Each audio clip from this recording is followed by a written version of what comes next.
Good morning, ladies and gentlemen. Welcome to an episode of the show. September 17, 2015.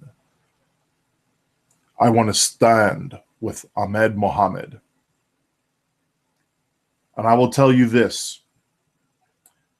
If we're not going to include his nationality or his name or his appearance in this investigation, and we're going to apply the exact same treatment to everybody who's done something like this before, then I would have been arrested.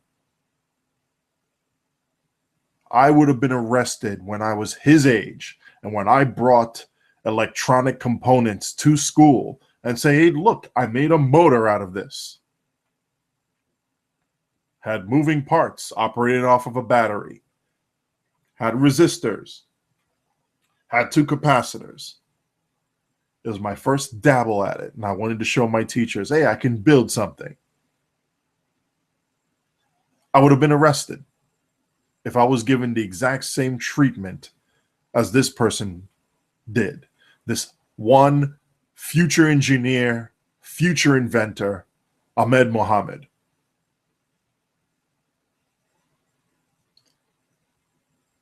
I wonder if it's part a phobia of terrorism where somebody does have this, oh, everybody who doesn't look like me is a terrorist and they're evil. And one part, hey, I don't understand what this is, therefore I should fear it. That played into this situation.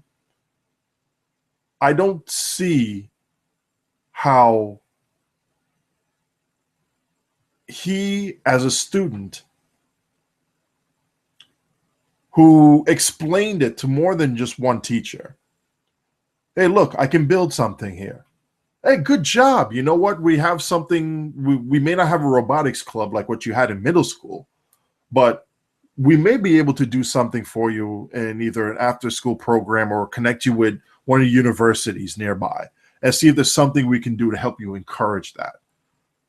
That's what we need from teachers, especially in this day and age where we have literally went light speed with our technology. I wish I had access to the things that these kids do now when I was his age. At 14, if I had full access to the internet and all the inventions and technology that they have now and the innovations they have now, I'd be a mad scientist in the lab. But I'd be cooking up something good and fun instead of, quote unquote, making a bomb.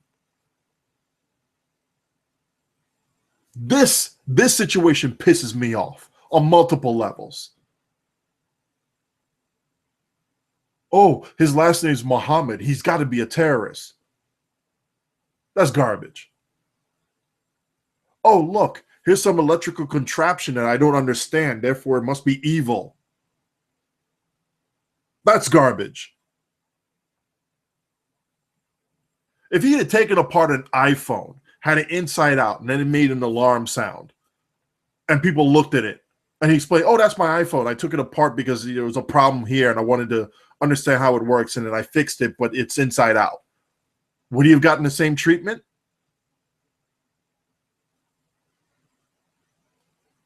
I want to speculate and say, yeah, he probably would have been arrested. Because, hey, it's a phone. Oh, look, it's a remote trigger for a bomb because his last name is Mohammed. That's garbage. And I've heard some jokes about the city of Irvine, Texas beforehand, but after reading some of the history within that school and within the area and reading a lot on the mayor herself, wow. That's all I got to say. Just wow. I'm going to leave that alone. I want to focus on Ahmed here. Great that this young man has gotten so much attention from everybody. I mean, from the President of the United States to Mark Zuckerberg to several different higher learning institutes out there. I'm sure NASA's about ready to chime in on this one here shortly. I mean, the kid's being arrested with a NASA shirt on because he wants to invent something. Come on. You can't even get an apology from the administrators or from the police? Really? No charges were filed, but they're still keeping his clock. For what? To serve as a lesson? Hey, your last name sounds foreign to us. Don't build anything. That's garbage.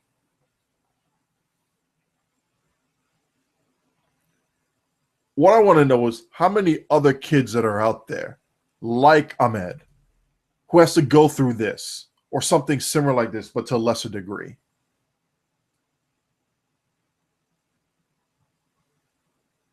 Would I have been arrested? Seriously. I mean, I would understand if I had a whole bunch of volatile chemicals and I mixed it into a bottle and start shaking it up and say, "Hey, look, everybody! If I mix ammonium dihydroxide with Clorox, I can make this. It is a bomb. Push it away." No, that's dangerous. That's a problem right there. But when you get electronic components together that overall generates less power and does less of a function than your iPhone that you have in your back pocket, you're going to arrest a kid over that? Seriously? And the charges on making a fake bomb? To what? Incite terror? I think at this point he would have to stand up and say, "Look, folks, I have a bomb. Do as I say or back off." Seriously. That's garbage. To the school, especially administrators. Why wasn't his father or mother alerted about this during the time of the arrest?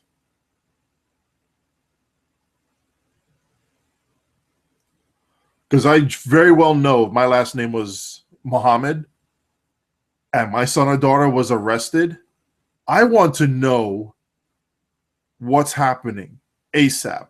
I don't want to hear from the police first, hours later. I want to hear from you the moment it's happening.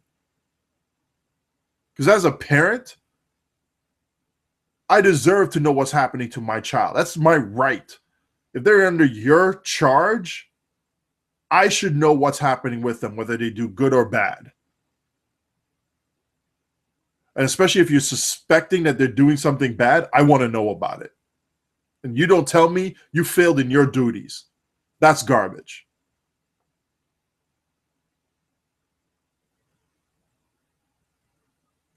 And so people say, well, you know what, that's Irvin, don't move over there. Why should we have to exclude ourselves from a location because people don't want to treat you with respect? This father could be moving there because, hey, look, a company has set up shop over there. They want to hire him for his talents. He wants to bring his son and the rest of his family over there to be able to live in that environment. He should not have to deal with this. He's a human being. So I hope Ahmed and his family gets the royal treatment, the best that this country can give him. And for everybody else out there who had to go through the same garbage that Ahmed's gone through, I hope they get some form of royal treatment too. And as much as I hate to see other teachers and other administrators get punished for this, and I hope the punishment and the repercussions can be targeted. Get rid of the bigoted people, get rid of the ignorant people over there, get rid of people who can't do the job right. Keep the good teachers. Hell, fund them better. Have them learn, hey, look, we're in a technological society. Know the difference between what a bomb is and what a homemade experiment is. Now, what I fear is going to come down the pipeline is a ruling saying that no student can bring in any sort of electronic equipment or any other quote unquote experiments without express written permission from the principal or whatnot. And this is going to cause more headaches. I understand you want to be safe. I understand you want to have an environment where people aren't going to freak out over every little thing. And you don't want kids bringing a whole bunch of stuff in it. I get that. I understand that. But in a learning environment where you want to be able to have the children not just learn the very basics of what you're teaching them, but to be able to expand upon those basics, expand upon what that you as a teacher are teaching them, and build something.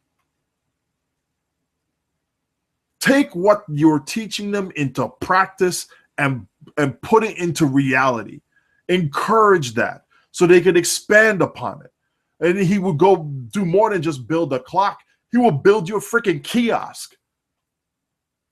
He will build you a database that you can better manage whatever stuff you have running on your school system. Whatever.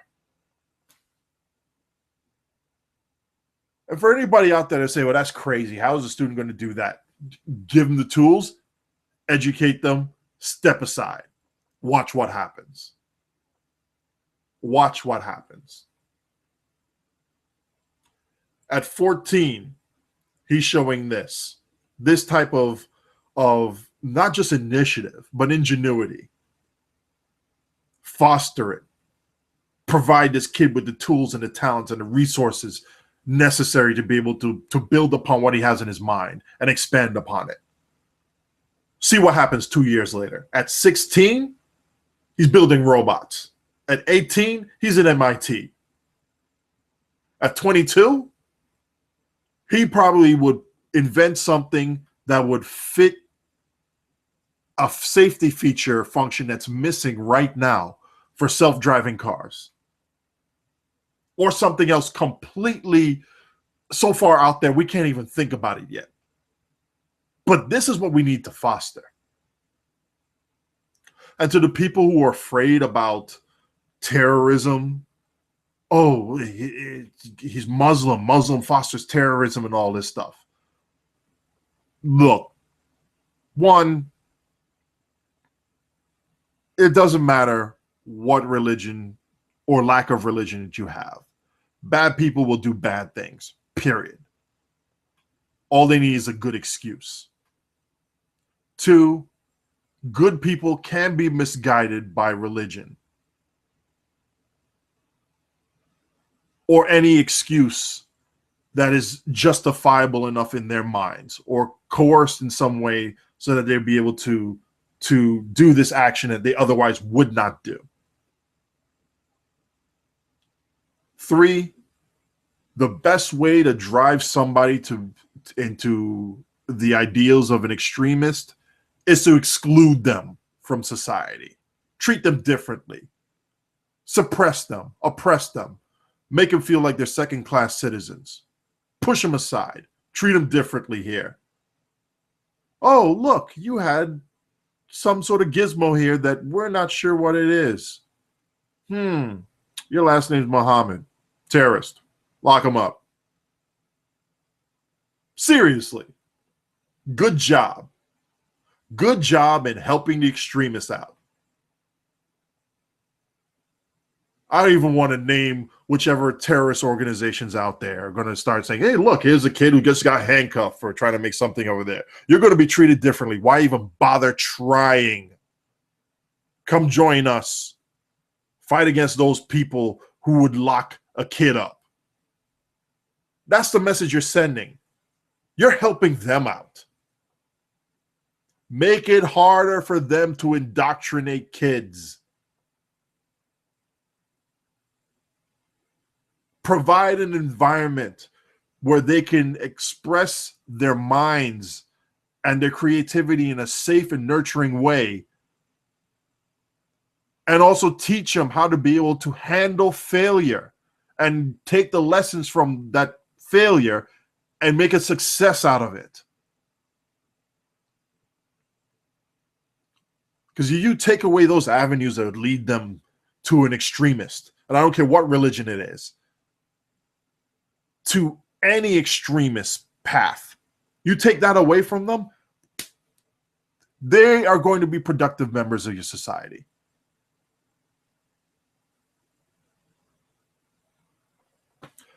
I don't know what else to say on this other than, this is just a complete and utter failure. A failure from the teacher to recognize what is a bomb and what isn't a bomb. Administrators to recognize, hey, he's not threatening anybody with this. He's being upfront with what it is. Did they not ask the other teacher, hey, did he show you this device? Oh, he did? What is it? Oh, and you advise him not to show anybody else? Okay. All right. Wag your finger at the kid. Don't do this again. Go home. It's the end of the day. And as to what the cops allegedly said, I'm not even going to go into that. That's going to be a he said, she said bit. Although I would tend to side with Ahmed on this one as far as what the cops could have said, because I've heard it before, but I can't say for sure what the cops did say in this situation. But the fact that law enforcement has yet to issue an apology, the school board has yet to issue an apology, that they still have his toy, his invention in their custody, speaks volumes. That's the attitude we have to deal with. And that's the attitude that we as a nation, the United States of America, need to fight against if we want to advance our society and advance our way of life. For everybody. I don't care what skin color, what religious background or lack of religion you have. We all need to come together and stomp bad attitudes like this out, or else we're all going to pay the price for it. To Ahmed Mohammed and his family, I hope you all do well. Enjoy the White House. I'm sure MIT will be calling you guys up. Here's your scholarship. Just do well in school. Ahmed, keep doing it, man. I hope to see you out there one day, and your name better be up on every single newspaper and scientific journal or technological journal out there for something good. I know it's a lot of pressure on you right now, man, but right now, enjoy the limelight. Do something good with it. We're counting on you. Have a good night.